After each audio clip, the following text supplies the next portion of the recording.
So in the beginning, the market is open to imports, and so therefore the domestic producers are only producing from 0 to Q1.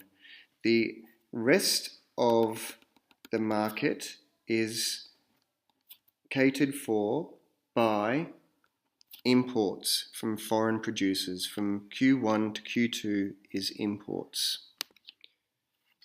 Now, if the government were to provide a subsidy for the domestic producers, that will lower their costs of production and shift the supply curve out to the right, creating this new supply plus subsidy curve.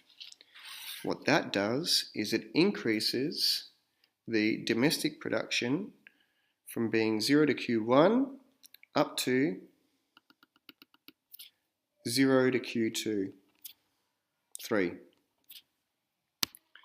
That means that the imports, which used to be Q1 to Q2, are now Q3 to Q2. So this here is the imports. You can see how that's being reduced. Now, the original domestic producer surplus was this triangle here. This is before the subsidy.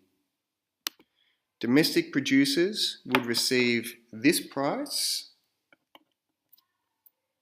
and they are willing and able to sell that quantity, Q1.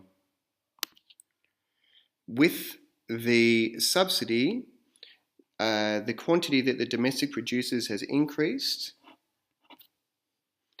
and the price that the domestic producers will receive is shown by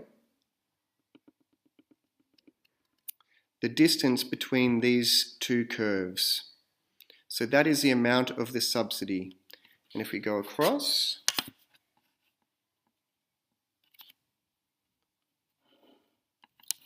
we can see the price that the domestic producers would receive. So we are increasing the domestic producer surplus to include this new additional part here. The consumers, of course, pay P0, and therefore the consumer surplus remains always as this big triangle. The cost of the subsidy to the government is the quantity that they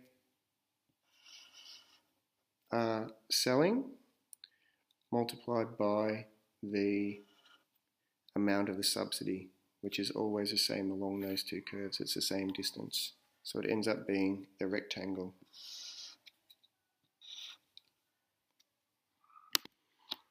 So we can see that the cost to taxpayers is larger than the gain received from the domestic producers. The domestic producers receive the additional green part, whereas the cost is actually blue, the blue rectangle, so there is a loss of welfare, which is this triangle here.